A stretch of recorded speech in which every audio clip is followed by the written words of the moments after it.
Hey guys, welcome back to my another new blog. আজকে চলুন ছাদ দিয়ে শুরু করি। আমাদের ছাদে প্রচুর ফুলের বাগান করা হয়েছে, সেই বাগান আপনাদের সাথে শেয়ার করব। চলুন, আমি ছাদে চলে এসে আপনাদেরকে দেখাচ্ছি। এগুলো রেলিংয়ে বসানো হয়েছে এই গাছগুলো। শীতে এগুলো খুব সুন্দর ফুটেছিল, কিন্তু এখন প্রায় শেষের দিকে। খুব সুন্দর দেখুন ফুলগুলো, হ্যাঁ খুব সুন্দর কালারের। এটা নিচের থেকে মানে রাস্তার থেকে দেখতে আরও বেশি ভালো লাগে। পুরো ছাদটা ফুলে ভরা। দেখুন, এটা পুরো ফুলের তোড়ার মতন লাগছে দেখতে। পুরো ছাদ ভরা গাছে।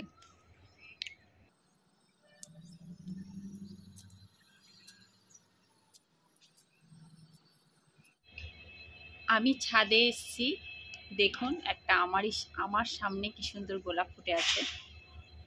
দেখুন কি দারুণ গোলাপটা, দেখুন। অনেক গোলাপ ছিল, এখন গরম পড়ে গেছে, এটা আবার আরেকটা কালার। অনেক ছিল গোলাপ, এখন সব নষ্ট হয়ে গেছে। এখন আর সেরকম কিছুই নেই, গরম পড়ে গেছে তো, অনেকটা গরম পড়েছে। চলুন আরো গোলাপ দেখাবো। এই দেখুন, এই একটা কালার।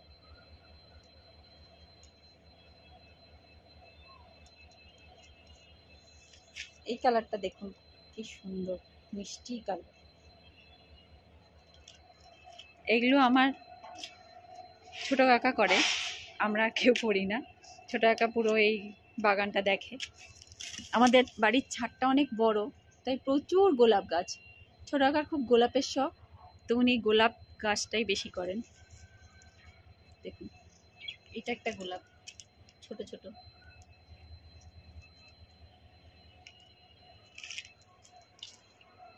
এই গোলাপটা দেখুন, জাস্ট ওয়াও, কি দারুণ।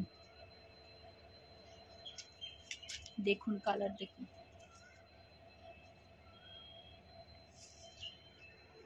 খুব সুন্দর সুন্দর গাছ, প্রচুর মেনটেনেন্স করতে হয়। আমরা কেউ বাড়িতে থাকি না, তাই আমরা করতে পারি না। এগুলো ছোট কাকাই করে সব। এই দেখুন লঙ্কা গাছ। আমি আজকে স্যাটারডে ছুটি, তাই ছাদে এসেছি, দেখতে পাচ্ছি। অন্যদিন তো ছাদে আসা হয় না। দাঁড়ান দেখাচ্ছি। এই দেখুন, এটা আসামের ভূত ঝালকিয়া, আপনারা হয়তো সবাই চেনবেন। এই চারাটা আসাম থেকে আনানো হয়েছে, প্রচুর হয়ে আছে ভূত ঝালকিয়া।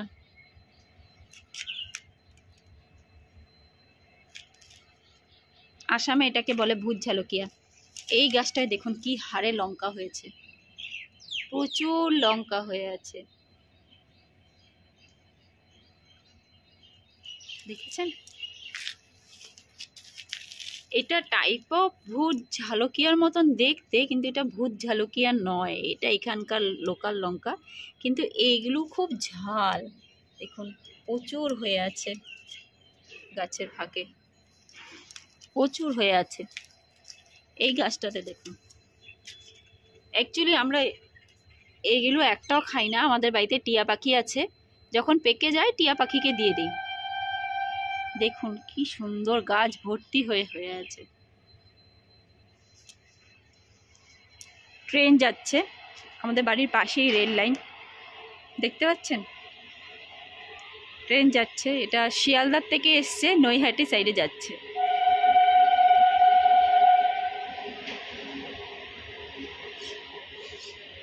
ট্রেন যাচ্ছে, এটা পুরোটা রেল লাইন, এটা পুরোটা রেল লাইন এইভাবে করে গেছে।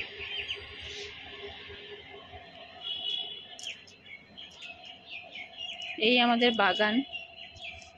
এটা কি গাছ আমি জানি না নাম, কিন্তু খুব সুন্দর। দেখুন দেখতে খুব সুন্দর, পুরো গাছটা দেখুন। এটি কি ফুল নাকি পাতা কিছুই বুঝতে পারছি না আমি। কি সুন্দর হয়ে আছে। এটাকে মনে হয় ঝুমকো জবা বলা হয়। কি সুন্দর দেখুন, নিচের দিকে মুখ করে, খুব সুন্দর দেখতে, দারুণ। আমি অনেক দিন পর ছাদে আসলাম। অনেক দিন পর মানে 1 সপ্তাহ পর পর আসা হয়। ওই স্যাটারডে সানডে করেই আমি ছাদে আসি, এছাড়া ছাদে আসা হয় না। কি সুন্দর হয়ে আছে। খাওয়া দাওয়া হয়ে গেছে, তাই বিকেলবেলা কিছু কাপড় জামা, অফিসের ড্রেস সব এগুলো ধুয়েছিলাম, সেইগুলোই নিতে আসলাম। তো ভাবলাম যে ফুলগুলো, বাগানটা আপনাদের সাথে শেয়ার করি। দেখুন রেলিংয়ে কি সুন্দর গাছ বসানো হয়েছে, গাছগুলো কি ভালো লাগছে। আমাদের ছাদটা অনেক বড় ছাদ।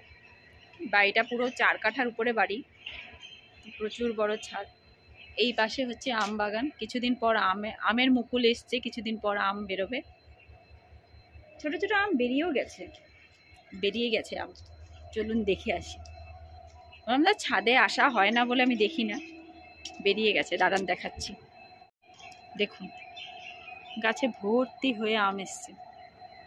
এগুলো যখন বড় হবে দেখতে কি অসাধারণ লাগবে, অনেক বড় হয়।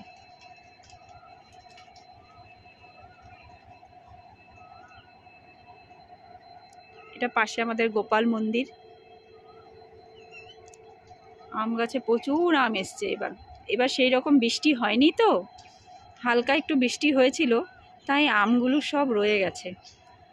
খুব ভালো আমের ফলন হয়েছে এবার। এই গাছে যখন আমের ফলন ভালো হয়েছে, তাহলে পুরো পশ্চিম বাংলাতেই আমের ফলন ভালো হয়েছে। এবার আম প্রচুর পাওয়া যাবে। তাহলে চলুন আজকের ব্লগটা এই পর্যন্তই।